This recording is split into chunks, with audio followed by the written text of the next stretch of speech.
बीडमध्ये हवाला रॅकेटचा पर्दाफाश, 51 लाखांसह तिघे ताब्यात। एएसपी कुमावत यांच्या पथकाचा छापा, जुगार खेळणारे 20 जेरबंद।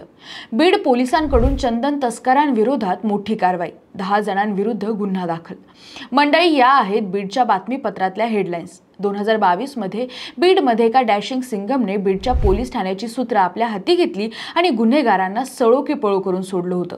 केज उपविभागाला प्रशिक्षणार्थी सहाय्यक पोलिसात अधीक्षक म्हणून हा अधिकारी दाखल झाला होता आणि दाखल झाल्यापासूनच त्यांनी कारवायांना मोठ्या प्रमाणावर सुरुवात केली होती। अतिशय धडाकेबाज कारवाया केल्याने अवघ्या काही दिवसांमध्येच केज उपविभागासह जिल्ह्यातील गुन्हेगारांचे धाबे दणाणले होते।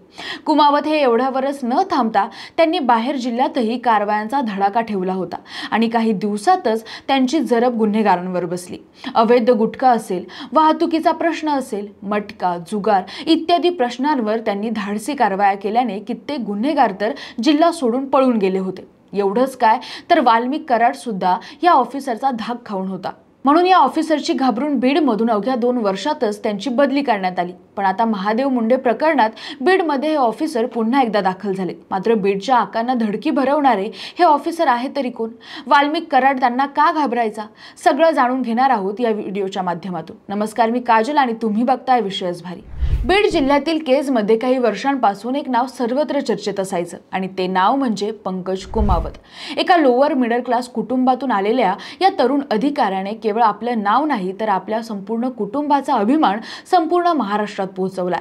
गोष्टीला सुरुवात होते राजस्थानच्या झुंझुनू या छोट्याशा गावातून। इथे राहणाऱ्या सुभाष आणि राजेश्वरी कुमावत या जोडपाने आपल्या 4 मुलांच्या शिक्षणासाठी जीवाचे रान केले होते। घरात एक गुंठा सुद्धा जमीन नव्हती। आजोबा गवंडी काम करत आणि सोबत इतरांची शेती वाट्याने करायचे। पुढे सुभाष आणि राजेश्वरी यांनीही टेलरिंगचं काम सुरू केलं होतं। दिवसभर मशीनवर बसून शिवणकाम करत करत त्यांनी आपल्या मुलांच्या शिक्षणासाठी रुपया गोळा केला होता।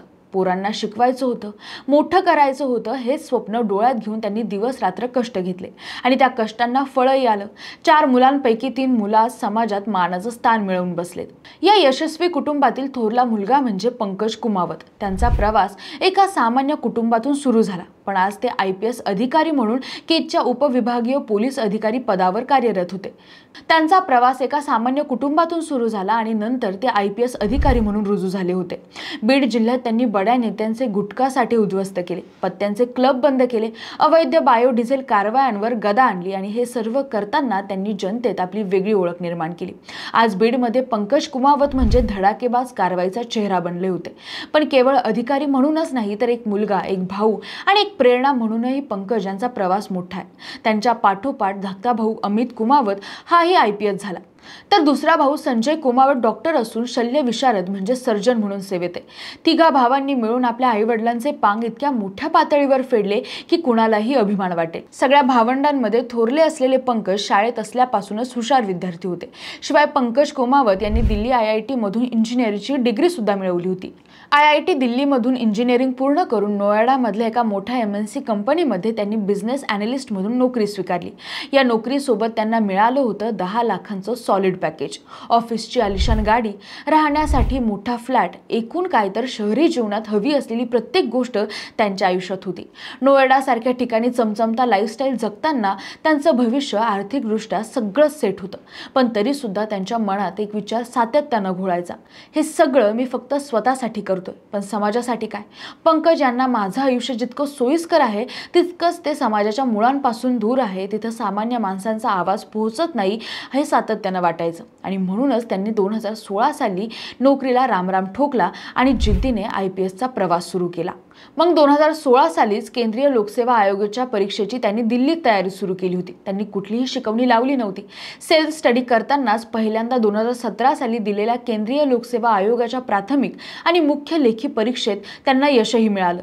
पुढे ते मुलाखतीपर्यंतही पोहोचले, मात्र निवड यादीत त्यांना स्थान मिळालं नाही। पुढे 2018 सालच्या परीक्षेत त्यांना 423वा रँक मिळाला। त्यांना भारतीय पोलीस सेवेतील महाराष्ट्र केडर मिळालं। त्यांनी ट्रेनिंग देखील सुरू केली। नंतरही त्यांनी पुन्हा एकदा भारतीय प्रशासन सेवा मिळावी यासाठी प्रयत्न केला, मात्र त्यांना पुन्हा एकदा भारतीय पोलीस सेवेचेच केडर मिळालं। मंडळी, पंकज कुमावत यांच्या कुटुंबात गुंठाभरही जमीन नव्हती। आजोबा लोकांची जमीन वाट्याने करायचे, त्याचबरोबर गवंडी कामही करत। पुढे त्यांचे वडील सुभाष आणि आई राजेश्वरी दोघेही टेलरिंगचं काम करायचे। 4 मुलांच्या कुटुंबाचे पालन पोषण आणि शिक्षण करताना या दाम्पत्याला तारेवरची कसरत करावी लागायची। पंकज कुमावत यांच्यासह सगळे भावंड ही परिस्थिती जवळून बघत होते। अनेकदा नातेवाईकांकडून शिक्षणासाठी मदत घ्यावी लागत असे, पण मुलं मात्र हुशार, अभ्यासू, जिद्दी आणि कष्टाळू निघाली। म्हणतात ना, पुत्र व्हावा ऐसा गुंडा त्याचा तिन्ही लोकी झेंडा।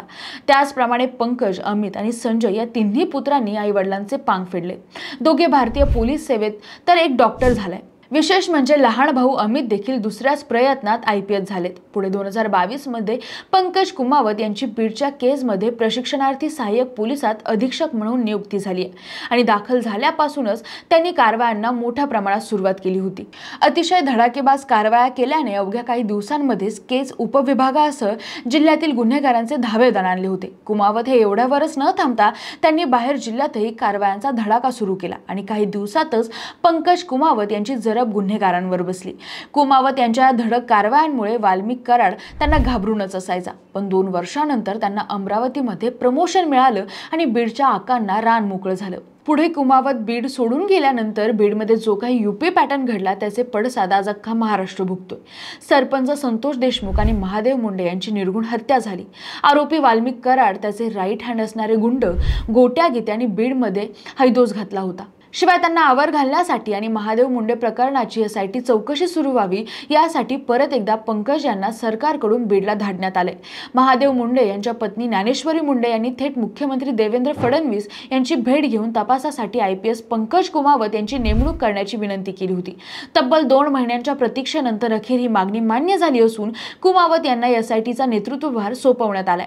आता तुम्हाला काय वाटतं, या प्रकरणात महादेव मुंडे यांच्या कुटुंबाला न्याय मिळेल का? परत एकदा गुन्हेगारांना जरब बसेल का? कमेंट करून नक्की सांगा आणि विश्वास भारला सबस्क्राइब करायला विसरू नका। धन्यवाद।